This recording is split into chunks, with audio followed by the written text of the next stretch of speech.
Ang San Miguel Beermen daw ngayon ay posible na gumawa ng isang trade bago magsimula yung serye nila kontra dito sa Rain or Shine Elasto Painters. At ang binabalak daw ng SMB ay kumuha ng isang first round draft pick mula sa Titan Ultra o kaya naman sa Blackwater Bossing.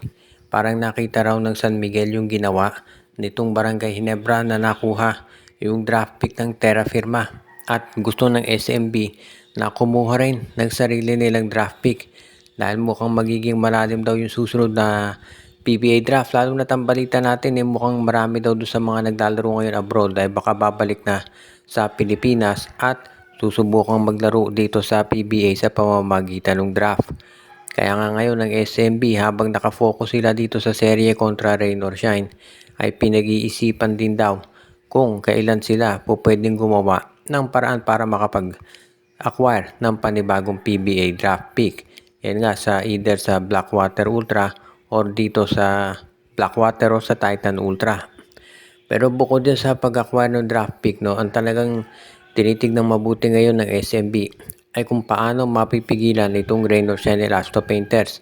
Tandaan natin, twice to beat advantage itong Rain or Shine. So gagawa ng paraan itong Rain or Shine para matapos agad yung serye. Dahil alam ni Coach Yeng Yao na kapag nanalo ang San Miguel bukas, mape-pressure itong Rain or Shine Elasto Painters na sila naman ang manalo.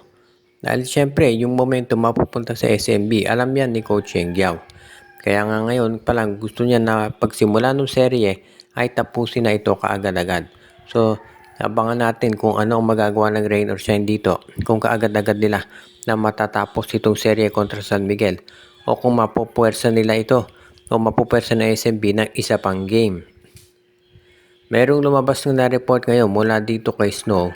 Merong tinutukoy na team manager daw na baka aalis at lilipat ng team at base doon sa mga espekulasyon, baka ang tinutukoy dito ay itong si Jacob Lau, ang erstwhile team manager nitong Converge FiberXers na baka lumipat sa Titan Ultra. Kung sakasakali baka itong Titan Ultra ayon sa mga reports ay magkaroon ng malaking pagbabago. Unang-una baka itong si Jacob Lau siya maging team manager ng Titan Ultra at dalhin niya dyan yung kanyang mga talents kabilang na itong si Charles Chu, yung coach ng Phoenix ngayon na ang balita ay medyo nahihirapan dito sa Phoenix Fuel Masters. So baka itong si Charles Chu mapunta dyan sa Titan Ultra. Si Jacob Lau ang maging team manager nila at magkaroon ng mga additional talents. Ibig sabihin merong mga makukuha ng mga bagong players itong Titan Ultra para palakasin yung kanilang lineup. Baka magkaroon din ng bagong ownership niya sa Titan Ultra at baka itong Strong Group Athletics ang pumasok na bilang isa doon sa mga financier nila. Isa lamang yan doon sa mga nakikita nating posibilidad at kung totoong aalis si Jacob Lau sa Converge FiberXers, malaking bagay yan. Dahil alam naman natin na itong si Jacob Lau ay kinukonsider na isa doon sa mga tumulong para maayos itong Converge FiberXers at makakuha ng mga top na mga talented players. Kaya hindi na ako magtataka talaga kung ganyan nga ang magiging sitwasyon ngayon dito na baka itong mga nabanggit na personalities, itong si Jacob Lam mapunta sa Titan Ultra, si Charles Chu naman lumipat sa Titan bilang bago nilang head coach. Magandang development niya sa Titan dahil alam nating magaling ito si Charles Chu. Pero ang tanong, ano naman kaya ang mangyayari sa Phoenix Fuel Masters kung sakasakali na ito nga ay matuloy, mawawalan sila agad ng bagong coach. Alam ng NLEX Road Warriors na kahit na sila ay number 1 seed ay underdog pa rin sila dito sa serye kontra sa TNT Tropa.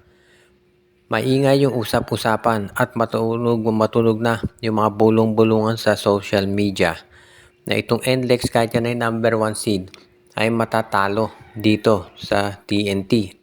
Ang dahilan kasi itong NLEX 3 beses na yan na naging number 1, nagkaroon ng twice to beat advantage pero 2 beses natalo sila. Natalo sila noon sa Alaska, sa Rain or Shine Elasto Painters at meron pang isang instance na natalo naman sila sa Northport Batang Pier. So ibig sabihin, hindi na bago sa NLEX yung may twice to beat advantage pero kadalasan ay natatalo sila at marami nagsasabi na ganyan din ang mangyayari ngayon lalo na at ang kalaban nila ay ang sister team na TNT na sa paningin ng karamihan ay siyang favorite ng MVP group. Alam ni Coach Jong Wichiko na itong NLEX ay underdog dito sa serye niya. Hindi naman ito maitatanggi. Pero tignan natin kung magbabago yung stand ngayon nitong Rain or Shine Elastopay, nitong NLEX Road Warriors. At syempre kung ikaw ang NLEX, dapat maging motivation to para sa'yo na talunin talaga ang TNT. Dahil nga marami nagsasabi, mahina kayo, number 1 lang kayo seed on paper. Pero sa totoo lang, maghinang team ang NLEX. Ngayon, nasa NLEX na yan para patunayan na ito hindi talaga totoo. At kapag yan ay nangyari, matitigil na yung mga ganyang usap-usapan na itong NLEX ay bibigay dito sa TNT tropa.